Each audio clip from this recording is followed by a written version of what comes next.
Over the Ditch.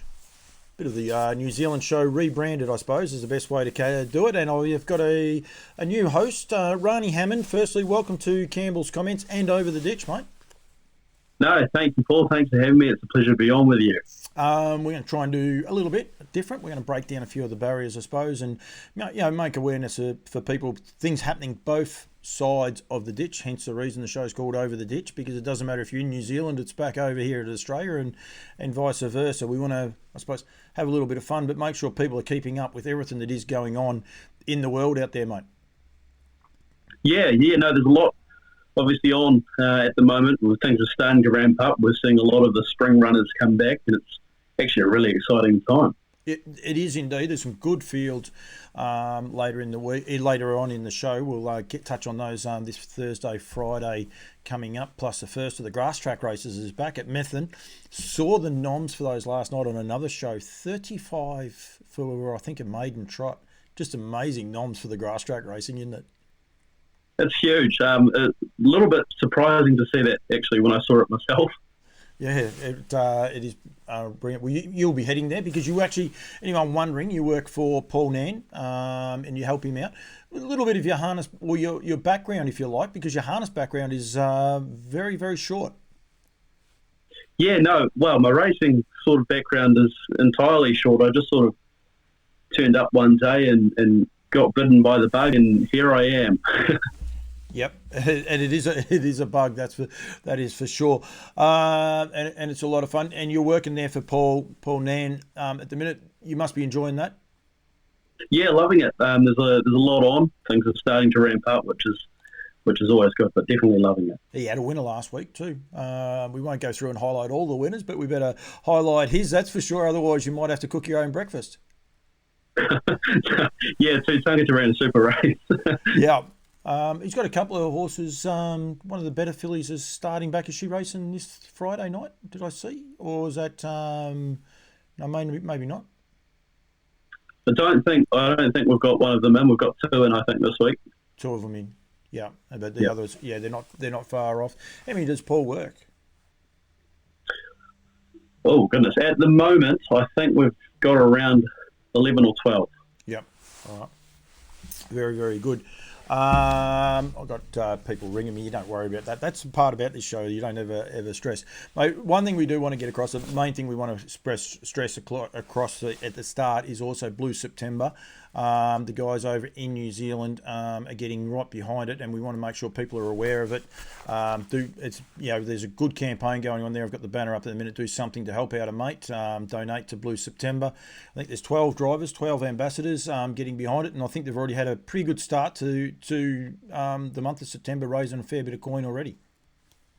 Yeah, very good start to Blue September, Paul, and I think actually probably a better start than I really anticipated going into the month. And I think there's been a couple of good initiatives through the clubs and through Harness Racing New Zealand with the if you donate it on course by scanning the QR code in the race book. There was a chance to win, I think, a $200 bet, if I'm right in thinking that. But people are right behind it, which is actually really awesome to see.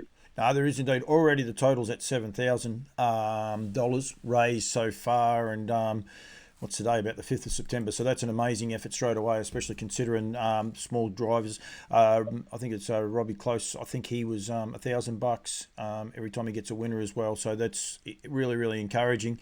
Cambridge on September 7, which is this Thursday night, they've got their dinner with a special guest is Tony Johnson. So $20 for your meal tickets. $20 per person, $5 of which will be donated to the prostate cancer awareness, and we want to make sure people are aware of that. So that's at Cambridge on Thursday night with a good card of racing too, actually, when we might touch on that in a sec. But some nice horses starting to step up. A lot of young trotters stepping up there.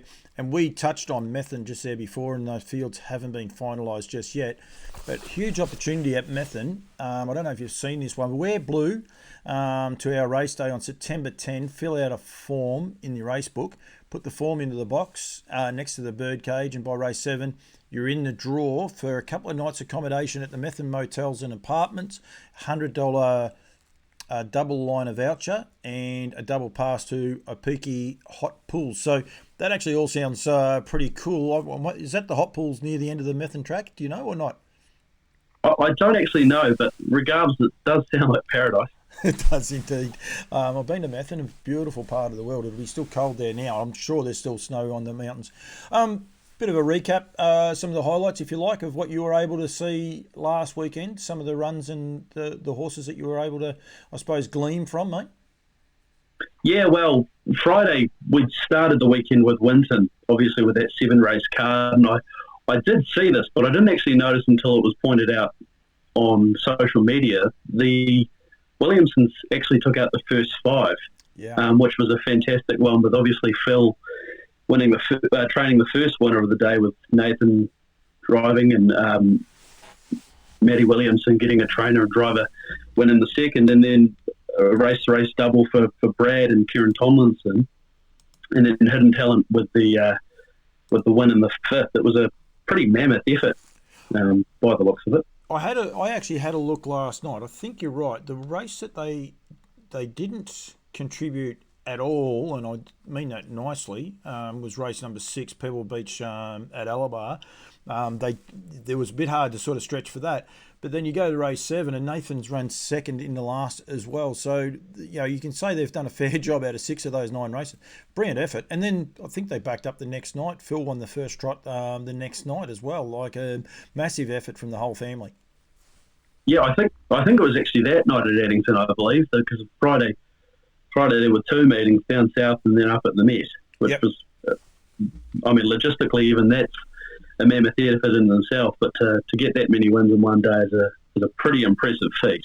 No, they do a very, very good job. Don't worry, I've got a computer behind me. As I said, this is our first show. We're not 100% sure. We're just feeling our ways, both myself and Rani. We will go across there.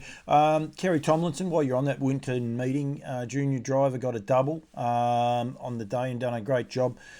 She won on one of the trotters whose names escapes me. I actually had it on the Talking Trotter show last night. Progressive horse, goes around again this weekend. I can tell you its name, but it's 1-3. But gee, she handles the horses nice. That trotter was short price favourite, but gee, she drove it a treat. Yeah, she does do that, doesn't she, Kieran? And obviously with her double being Crackling and Classic Mission, I believe that was the one. Yeah, Crackling. Yeah, Crackling was just a mammoth effort. Yeah, just a mammoth effort. Especially, it's an up and comer. I don't think it's going to slow down any time soon. I think it's just going to continue to get better and better as we go through spring. Good times. I think it trotted 2 minutes from memory. Pretty slick last quarter, 28.9 or something. I'm doing all this off the top of my head. I've got the computer behind me, but it's on fields, not results. But yeah, Crackling was that horse, and it actually goes around at 4 o'clock your time, or just after 4, in the Marshall's Excavating Trot. A nice little trot. Mixed Faith's returning as well. Brad Williamson's got 2 in the race. Karen keeps the drive on Crackling, and just exciting to watch. And it's good the support they're giving a young person as well. So I think that's great.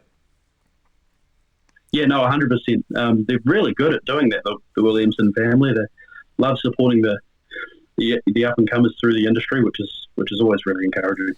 No, absolutely. Good card. Nice card. I'm going to go Saturday. No, I'm not. I better go Thursday at Wyndham. It is a good card of horses, though. Go around on the Thursday.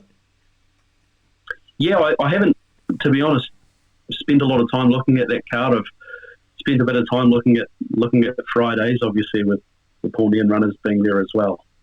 Right, let's go to the Friday. Actually, no, hang on. Was there any other highlights from the weekend? Any of the other metro races and things like that you liked or saw?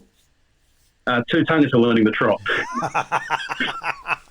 You'll fit in well on this show. There is no problems there at all. But it is good. The better horses are starting to step out. So the boys went in with the Blue September and the likes. There was a couple of 2-year-olds. It was a nice 2-year-old race, I think, from memory as well. But there's some nice races coming up this week, leading forward to it. As we said, Wyndham. You looked at. Did you look at Cambridge at all? Looked at Addington not exclusively, but quite heavily with a couple of group races in. Yeah, some good fields, some nice youngsters stepping out too, and a couple of well-bred horses having their first start at the races. What tickled your fancy there? Look, there's in the Group 3 trot. There's quite a few that sort of tickle my fancy. You've got to sort of respect the hopes. The Greg and Nina Hope runners in the Group 3 trot. But, I mean, I can't really go past the Phil Williamson runners myself. That'll be me. That's in the Ordeal Cup, a Group 3 event. Sees the return of Muscle Mountain, but they've also got, where's the other horse there? Midnight Dash. I know a horse that Benny Hope was quite keen on when I was over here talking to Ben about that horse. He was quite keen on that horse as well. But of course, Majestic Man's there. Mystic Max, an up-and-coming horse, beautifully bred horse, and a nice return for Michael Purdon. Nathan's over here doing some good things as well. So, yeah, that is a good meeting. And then also, as you said, they another win and you're in for the New Zealand Cup as well with the Group 3 Avon City Ford Brighton Cup. I noticed Ben Hope, he's already qualified Mossdale Ben in that field. And it's interesting he's driving that horse. There was no drivers on either he or Homebush Lad, but Mossdale Ben has already qualified. But yeah, winning you're in, it makes these races very competitive, doesn't it? It certainly does, and sort of everyone wants to get after them a little bit, which is always really exciting. The road to the Cup is certainly alive, and we're only in the early stage of September. So, yeah, I didn't entirely expect to see that Greg and Nina Hope runner qualify like that straight off the bat. But a fantastic effort and very cool. Actually, really exciting, especially for potentially Ben. Yes, yeah, absolutely. Oh, he's stoked because I didn't realise until I think I was talking to Anna Donnelly, who's over here, and we'll touch on Anna in a second. But she was saying that he's never driven in a New Zealand Cup. I just sort of took it for granted. So that's pretty exciting for him, isn't it? Yeah, I think as well. I was hearing that now this might not be true, but I was hearing that it was his first Group 1 on a trotter. On a pacer. Sorry, on a pacer. Could be on a pacer, definitely not on a trotter. Yeah, because the other bloke. But yeah, I don't know. That's a good little get there. I mentioned the Purdons. Nathan's over here with the team. I saw him yesterday at Maryborough briefly. They're having a great run.